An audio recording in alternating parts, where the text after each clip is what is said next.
Time for Open Studio.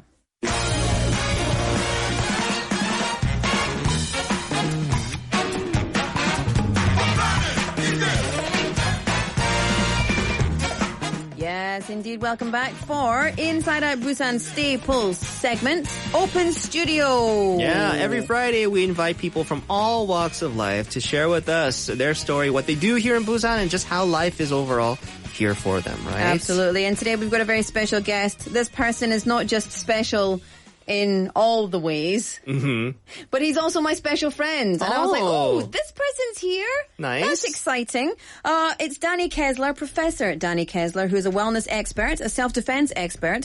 He's also the director of the Workplace Wellness Research Lab and assistant professor at Dongseo University. Konbantu 부탁드립니다. Welcome to our show. Hi. Hi, nice to see everybody. How are you, Danny? I'm doing good. It's a little bit cold, but I'm enjoying this winter. Oh, yeah? Are you a winter person? No, I'm more of a summer person. Yeah. Where are you originally from? Originally from New York. Oh, okay. So New York. In New York, right?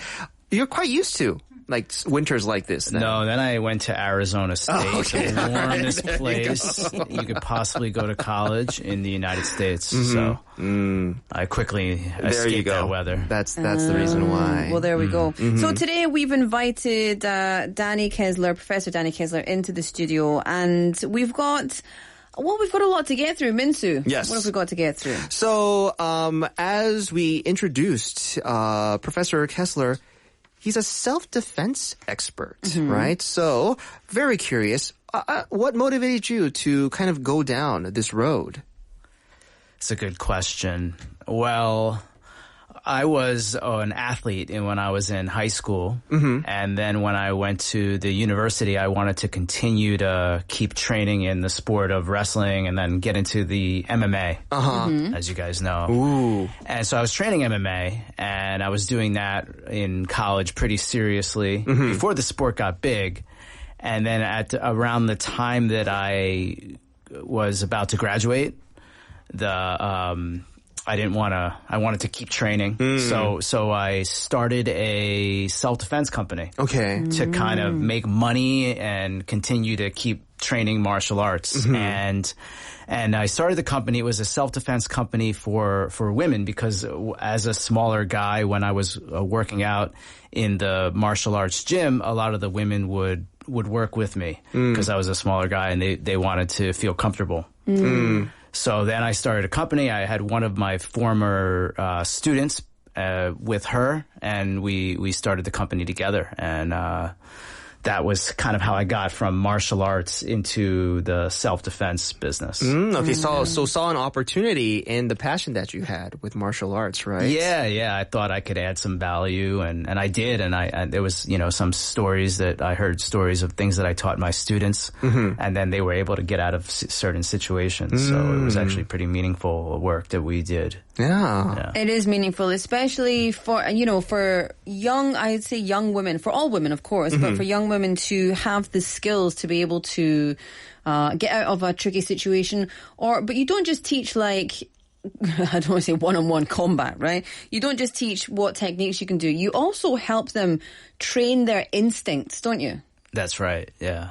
A lot of what I teach, I have a book that I wrote about it, and most of the book is all about reading the body language and verbal strategies to dissuade people from setting boundaries and things like that. So a lot of it's psychological. Yeah, absolutely. Yeah, because I feel like, like physical combat or confrontation, that would be like the last straw. Like if talking doesn't work out. And I feel like that talking, that initial process of settling things, calming things, that's so important because who would want to get into, a physical confrontation, right? Yeah. If you could work it out through words, that would be the way to go. But Exactly. I think also these days as well, because I know, and like I said, Professor Kessler was actually my professor, but we're good friends now, and we're writing a book together. Nice. Which is very exciting. Let's talk about that later. Okay, let's do it. Yeah. Yay! But the thing is, and we've talked about this a lot, it's about nunchi. So you've got to be aware of what's going on around you. And these days, it really, really worries me when I see especially young women or young girls walking down the street, looking at their cell phones, don't have a clue what's going around them, don't know if there's anyone about to jump out and take them off the street. And to be fair, Korea is way safer than where I grew up in Glasgow and where I lived in Glasgow before I moved to Korea. But I was followed many, many times through parks, down streets, etc. And you can just feel it. But if you're looking at your phone, you're not going to have that. You're going to be completely distracted. So self-defense it's so many different things. It's not just like, in fact, it's probably least hand-to-hand I mean, combat. It's unfortunately the world we live in today, right? It's, you can't really just with a peace of mind walk down a couple blocks or even like go to like just the 편의점 late at night. Although Korea is rather on the safer side, I feel like, compared to other countries. I think self-defense is something that we do definitely need to just have something, be it like in the back of our minds. Yeah. You're going to do it. Yeah. So in addition to self-defense, you're also an expert in wellness, and you're the first wellness PhD in Korea, actually. Is there a reason that you expanded your scope to wellness instead of just martial arts and self-defense? Yeah. That's another very good question. We're all about good questions here. Long story, but basically when I was an athlete from high school and then through college, I was really into peak performance. And I learned everything I can get my hands on as it related to diet and better sleep and the mindset, the attitude to compete at your best. Because when you're in a martial arts competition, it's pretty intense. I mean, the person is trying to hurt you. And so when, you're not going to be lazy at all. You're going to learn how to do whatever you can to give yourself that competitive advantage. And so I studied these types of things from high school. Read books about diet as early as like my freshman year of high school. I was reading a lot about things related to performance and health. So that's kind of like the angle that I got into wellness was from sports. Interesting. Yeah. And people get into wellness for various different reasons. I got into it for mental health reasons. Looking for ways to improve my mental health without going down a medication route, without going down a therapy route. Basically, medication, I didn't want it. Tried it before, didn't work for me. And therapy, very expensive. Yeah. I might have caught on to the importance of, wellness, like mind health, right? A little later than, like you guys and compared to, other people, because I've come to realize it when I've seen a number of sports athletes, right, who have decided to take breaks from their career not because they succumb to an injury, a physical injury. It's because their mind is not in the right place, right? So, for instance, what's her name? Naomi Osaka. Simone Biles as well. Yeah. Her and, in the NBA, like Ben Simmons, these people decided to just not participate in their job because they're not there mentally. Yeah. And in the beginning, I've heard a lot of people negatively comment on this, right? Like you're not doing your job and whatnot. But it's so important for your mind to be there, right? Yeah. Be present. And, I'm sure it's not just with sports athletes. This is something that anybody could relate to. Everybody needs a mental break before you have a mental breakdown. Yeah. Professor, you're also the director of the Workplace Wellness Research Lab. And like I mentioned already, you and I are writing a book about workplace wellness, human resource management. So can you tell us a bit more about the lab itself and about the book? Sure. So the lab is just recently created, and before the lab, I had the Workplace Wellness Research Society. We had a lot of interest from students. One of my students won some pretty illustrious award for the work that we did. And then the dean of the college, she suggested that I make a research lab and maybe get some funding from the government. So we're working on that. And so what we do in the lab is we research to find out ways that employees can improve their health, their well-being for peak performance, so they can be better at their jobs. You know, I'm sure that whoever's listening or even in this space here, you see somebody, they come into work, if they had a bad night's sleep, that negative energy is going to affect your energy. And if you have somebody that quits their job because they're burnt out or because of something along the lines of that, or even if they get fired, it kind of negatively affects the whole organization. Yeah. So what we try to do in the lab is research how we can make employees happier in the workplace and reduce their stress and improve their mental health. And so what about the book? So the book is an ongoing process, as we probably chat about it a couple times a day at least. And so it's a book. It's going to be a textbook.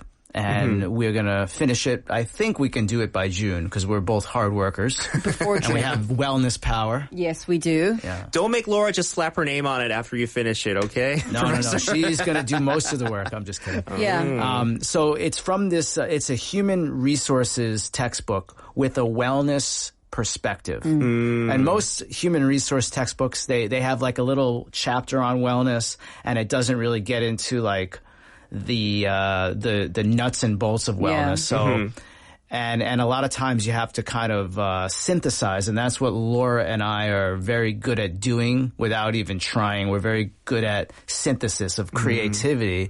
So I always like to work with you, Laura. Thanks very much. And I think it's fun to work with and write this together. Yeah. It's nice that you guys are all about beneficial. uplifting one another. Well, we've got but this is because we're on the radio and I can't say what I would normally say to him. This is whack, yo. But we're also coming from very different perspectives. So things that I know really not that much about, I will read from his chapters and then vice versa. So I'll be looking at things like developing a wellness culture within the workplace. Yeah. Because there's so many different aspects that we need to think about for workplace wellness. So this is something that's very relevant, I feel like, especially here in Korea, because, your lab is based here in Korea. What's been the response from, people that you've spoken to, maybe researched on? Because, it's such a grueling work culture here in Korea. You know what I mean? So it's not like the best standards. It's not set up for wellness, really. Yeah. So how's it been? Yeah, well, what we're doing is we are going to apply for some government funding. And I don't know. I've never worked in that many Korean workplaces, but I do know that the Korean government, I would imagine that the Korean government has interest in improving that as a general strategy for competing internationally, because in the end, whatever you could do to make your employees have more energy, happier, is going to have better productivity. Yeah. And that's what Korea wants is people that are going to do some great things. Yeah. If you could inject maybe one policy in regards to wellness in the workplace here in Korea, like what idea would you want to kind of pitch to the Korean government or even Busan? Ooh, so only one. Yeah. One, I would say, because I just got out of the Haeundae, the spa in Haeundae, and I just feel I feel this equanimity right now. Yeah. Really, like I'm so in this wonderful flow state. And maybe a certain size company can have like an in-house spa, in-house jjimjilbang. BeFm's in-house jjimjilbang. Yeah, and I think like, could you imagine? Go downstairs and have a jjimjilbang at lunchtime. Yeah. And then you come back and everyone is just in this equanimity, and it kind of makes this like flow individually, but I think as a group as well. Yeah. That would be such a good bonding experience as well. We've had meetings in the saunas because it just helps you clear your mind, and it's such a good space for brainstorming and thinking. Yeah. Indeed. Yeah, so it's time for us to say cheerio, Professor. But before we go, just very quickly, why did you choose Busan? Oh, yeah. Why did I choose Busan? Yeah, or did Busan choose you?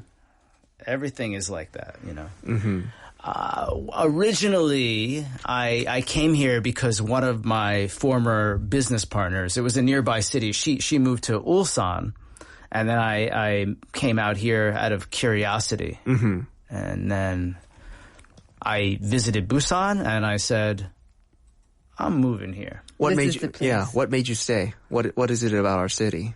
I just like the beaches and the weather. I mean, it's cold now, but not really cold compared to some other places. I mean, the weather's very moderate. I'm on the beach like all year round. I'll be on the beach like tomorrow, and so I really enjoy the weather.